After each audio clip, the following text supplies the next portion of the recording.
Hooray for Hollywood! Hello there, Stan the Movie Man with your WIMZ.com movie review.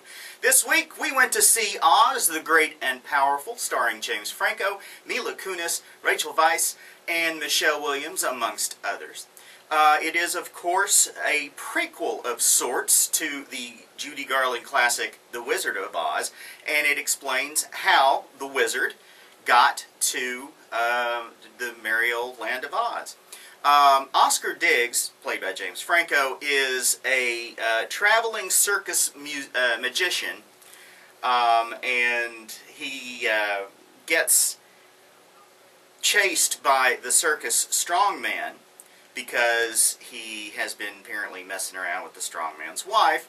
So he jumps in a hot air balloon and sails away. Unfortunately, he sails right into a tornado.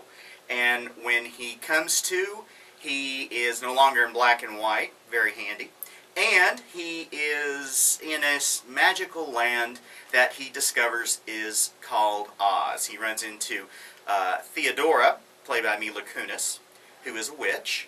Her sister, Evanora, is Rachel Weisz, and she is the advisor to the king of Oz, which apparently Oscar Diggs, who goes by the name Oz, is going to become, because a prophecy many years ago said a great wizard would fall from the sky and restore the land of Oz, because their former king was poisoned by an evil witch. And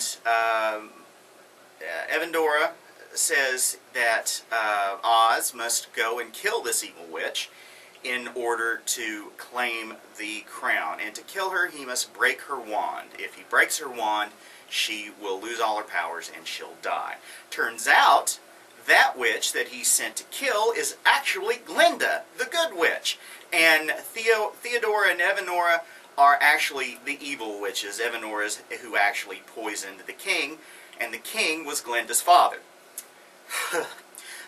And along the way there are various and sundry battles and events occur in the film that tie this version to the classic with Judy Garland. There's also Zach Braff on hand, providing the voice of a monkey named Finley, a flying monkey named Finley, and a little China girl. I mean, she's a little girl about so tall, and she's made out of china. And that's what she's called, and she's voiced by Joey King. The film is beautiful to look at. Sam Raimi, the director, has thrown all the CG effects at this film that he could, and has created a pretty magical looking land. Unfortunately, what has come up short is whether we care about anything that happens in this land. And the answer, I'm afraid, is not so much. I think James Franco was not the right choice to play Oz. He will always be a stoner to me from his other movies that he's been in. Or I'll always see him without an arm from 127 Hours. Not really. And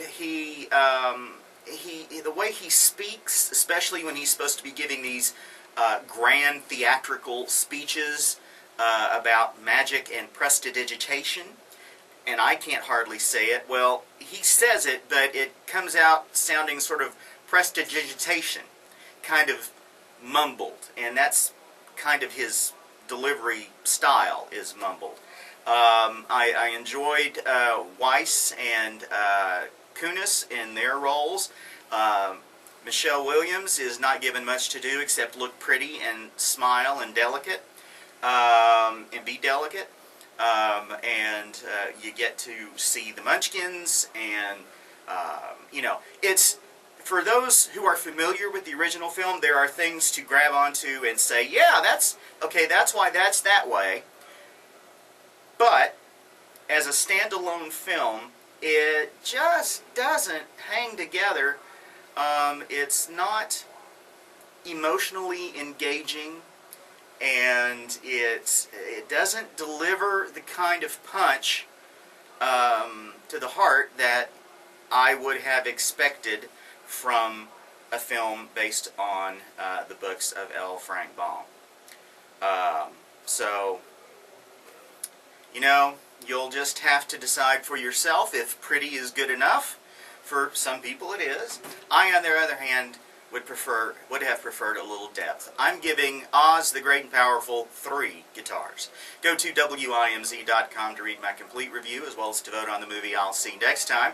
If you have any questions or comments, feel free to send them to me at stanthemovieman@att.net, and you can follow me on Twitter at MovieManStan. Till next time, Alakazam! Okay, there should be a puff of smoke and bye.